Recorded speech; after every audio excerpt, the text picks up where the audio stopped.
Assalamualaikum warahmatullahi wabarakatuh. Assalatu wassalamu ala asrofil anbiya'i wa mursalin wa ala alihi wa sahbihi ajmain amma ba'du. Yang terhormat kepada Kepala Madrasah Aliyah Negeri 1 Bandar Lampung, Bapak Lukman Hakim SPDMM. Yang saya hormati Ibu Novi selaku guru ekonomi di kelas 29, juga Bunda Eko Astuti SPD selaku wali kelas dari kelas 19. Sebelumnya perkenalkan, nama saya Kania Cherson dari kelas 19. Di sini saya akan menjelaskan tentang kegiatan ekonomi. Kegiatan ekonomi dibagi menjadi 3, yaitu produksi, distribusi, dan juga konsumsi. Diawali dengan produksi. Produksi adalah kegiatan kita untuk menghasilkan atau menciptakan suatu barang dan jasa. Dengan tujuan utama untuk menghasilkan barang atau jasa, juga menaikkan mutu dan produksi. Jenis produksi dibagi menjadi 2, yaitu apa yang dihasilkan dan juga waktu prosesnya. Kalau yang dihasilkannya ada ekstraktif, agraris, jasa, industri, dan perdagangan. Contoh dari agraris, contohnya adalah penanaman padi. Nah, untuk waktu dan proses ada jangka pendek, selang-seling, jangka panjang, dan juga berkelanjutan. Berlanjut ke faktor produksi. Faktor produksi dibagi menjadi 2, yaitu asli dan juga turunan. Kalau untuk yang asli ada sumber daya alam dan juga tenaga kerja. Tenaga kerja dibagi kembali menjadi 4 kategori, yaitu relasi dengan produk, kemampuan, sifat, dan jenis pekerjaannya. Untuk relasi dengan produk ada yang langsung dan tidak langsung, serta untuk kemampuan ada yang terdidik dan terlatih. Yang selanjutnya adalah sifat. Ada sifat jasmani dan rohani. Yang terakhir, jenis pekerjaan ada yang lapangan, pabrik, dan kantor. Faktor produksi turunan. Faktor produksi turunan ada produksi kewirausahaan dan modal. Untuk produksi kewirausahaan ada keahlian manajemen, keahlian organisasi, dan keahlian teknologi. Untuk modal ada dibagi menjadi 4, yaitu bentuk, sumber, fungsi, dan sifat.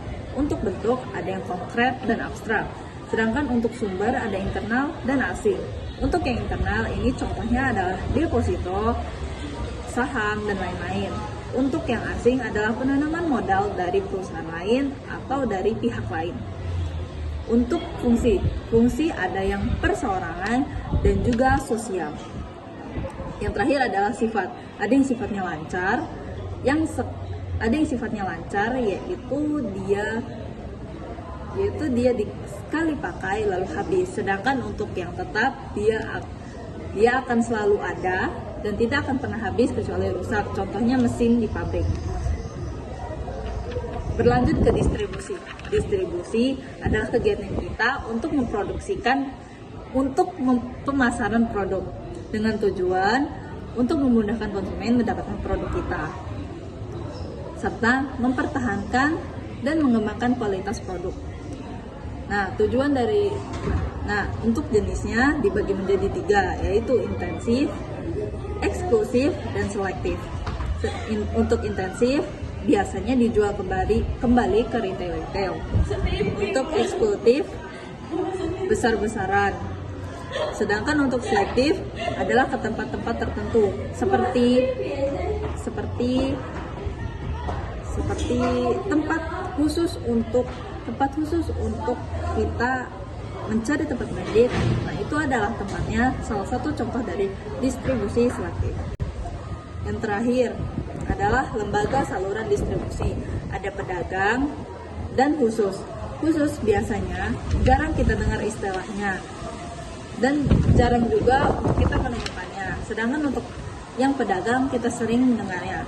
Contoh dari pedagang ialah grosir dan eceran. Kita sering mendengarnya. Dan untuk yang khusus itu seperti eksportir, importir, agen, maklar, dan lain-lain. Serta untuk saluran distribusi itu ada yang tidak langsung dan langsung. Nah, berlanjut ke ekonomi. Berlanjut ke konsumsi. Konsumsi berasal dari kata bahasa Latin yaitu consumere yang artinya menghabiskan.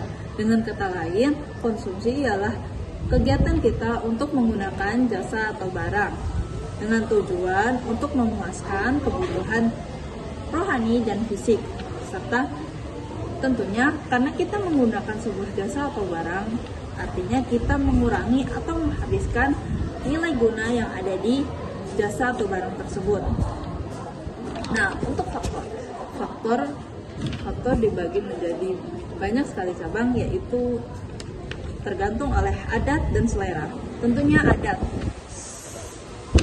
tiap suku berbeda-beda, maka itu konsumsi dari setiap suku tentunya berbeda dengan suku yang lainnya. Selera tiap orang berbeda-beda karena kita adalah makhluk yang tentunya berbeda isi kepalanya. Selanjutnya ada jumlah penduduk dan banyak barang. Tentunya jika jumlah penduduk, maka konsumsi dari penduduknya juga banyak, serta harga dan pendapatan. Tentunya jika kita mempunyai pendapatan sekian, kita akan memilih harga barang yang sesuai dengan pendapatan kita. Selanjutnya adalah ciri-ciri dari konsumsi. Ada ciri-cirinya adalah langsung, selalu berkurang, ada nilai manfaat untuk kita, dan juga ciri konsumsi ialah kita mendapatkan barang, produk atau jasa yang kita gunakan dengan pengorbanan. Konsumsi dibagi menjadi dua jenis, yaitu jenis keluarga dan perusahaan. Keluarga biasanya sering kita jumpai atau sering kita gunakan, sedangkan perusahaan biasanya adalah berupa mesin dan lain-lain. Untuk pola ini adalah kebutuhan tahapan manusia, yaitu biasanya dipengaruhi oleh lingkungan, pendapatan, gaya hidup, jenis kelamin, dan masih banyak lagi. Pelaku konsumsi itu ada 3, yaitu rumah tangga, perusahaan, dan negara atau pemerintahan. Yang terakhir adalah dampak dari konsumsi. Ada dampak negatif dan dampak positif. Dampak positifnya adalah menaikkan roda ekonomi yang di negara tersebut. Dan untuk negatifnya bisa untuk mengalami resesi atau yang sering disebut menurunnya nilai mata uang. Itu saja yang saya sampaikan di video ini. Kurang lebihnya mohon maaf. Terima kasih. Wassalamualaikum warahmatullahi wabarakatuh.